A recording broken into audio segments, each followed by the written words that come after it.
Assalamualaikum warahmatullahi wabarakatuh. Kami dari kelompok 4 akan mempresentasikan tentang makalah kami yang berjudul Sejarah Hadis Prakodifikasi Hadis pada Periode Rasul, Sahabat, dan Tabi'in. Yang pertama, pendahuluan. Sejarah adalah ilmu yang digunakan untuk mempelajari peristiwa penting masa lalu manusia. Pengetahuan sejarah meliputi pengetahuan atau kejadian-kejadian yang sudah lampau, serta pengetahuan yang akan berpikir secara historis atau tentang masa lalu. Dalam ilmu sejarah, banyak hal yang kita dapati, seperti ilmu-ilmu baru, pengetahuan baru, dan pengetahuan-pengetahuan yang telah lalu atau yang di masa lalu kita dapat mengetahuinya dengan jelas dan dengan seksama. Seperti kisah-kisah Rasul, kisah-kisah para nabi, kita mengetahuinya dari sejarah. Maka dari itu kita mempelajari tentang sejarah. Pada kesempatan kali ini kita belajar tentang sejarah hadis. Hadis adalah segala perkataan atau sabda, perbuatan, ketetapan, dan persetujuan dari Nabi Muhammad SAW. Hadis merupakan sumber hukum dalam agama Islam selain Al-Quran, ijma, dan qiyas. Secara struktural maupun fungsional, hadis telah disepakati. Dalam hasil penelitian dan pembahasan kami ini, perkembangan hadis pada masa Rasulullah, yaitu pada tahun 13 sebelum Hijriah sampai 11 Hijriah, ketika Rasulullah SAW masih hidup, Al-Hadis belum mendapatkan perhatian sepenuhnya sebagaimana Al-Quran, sehingga sejarah perkembangan kodifikasi hadis lebih lamban dibandingkan dengan kodifikasi Al-Quran. Pada zaman itu, perhatian terhadap hadis masih kurang, dan Al-Quran pada masa Nabi sudah tercatat seluruhnya, sekalipun sederhana, dan mulai dibukukan pada masa Abu Bakar. Berarti dapat kita ketahui Al-Quran dibukukan pada masa sahabat Nabi, yaitu Abu Bakar As-Siddiq. Dan sekalipun penyempurnaannya dilakukan pada masa Utsman bin Affan yang disebut dengan tulisan Utsmani, yaitu berarti buku dapat kita simpulkan bahwa pembukuan Al-Quran terjadi pada masa Abu Bakar As-Siddiq dan penyempurnaannya dilakukan pada masa Utsman bin Affan.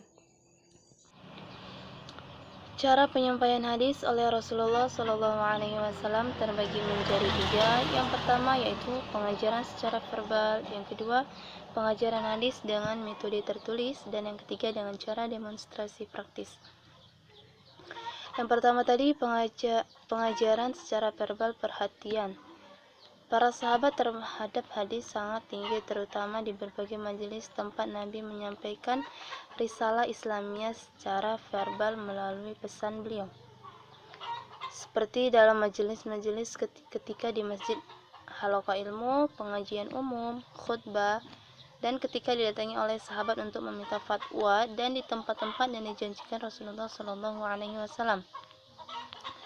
Yang kedua, pengajaran hadis dengan metode tertulis. Di sini yang dimaksud dengan pengajaran hadis dengan metode tertulis yaitu Rasulullah SAW mengajarkan hadis secara tertulis melalui utusan untuk mengirim surat-surat ke daerah kekuasaannya.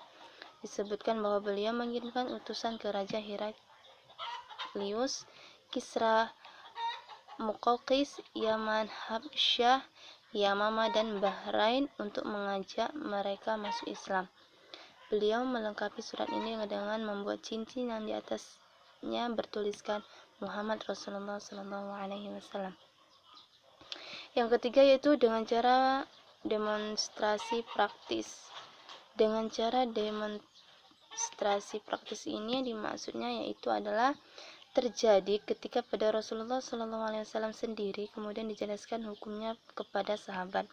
Kemudian para sahabat menyampaikan kepada yang lain. Misalnya suatu ketika Nabi melewati pedagang makanan dalam karung, Beliau memasukkan tangan beliau yang ternyata basah. Lantas beliau bersabda, "Tidak tergolong umatku manusia yang menipu." Hadis riwayat Ahmad. Meriwayatkan hadis pada masa sahabat. 1.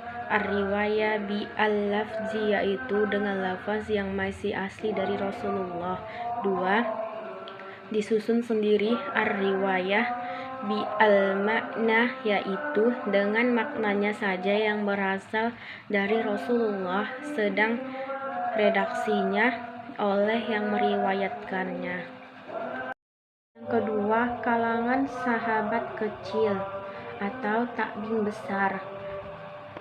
Abu Ayyub Al-Ansari, Jabir bin Abdullah bin Umar, Sohifah para sahabat senior. Yang kedua, kalangan sahabat kecil atau takbin besar. Abu Ayyub Al-Ansari, Jabir bin Abdullah bin Umar, Sohifah para sahabat senior. Kesimpulannya adalah perkembangan hadis pada masa Rasulullah 13-11 mengalami mendapatkan perhatian yang tinggi dari Rasulullah dan para sahabatnya karena mendapatkan pengawasan secara langsung dari Rasulullah, namun sejarah pembukaannya. Demikian persentase kami hari ini. Kurang dan lebihnya kami mohon maaf. Assalamualaikum warahmatullahi wabarakatuh.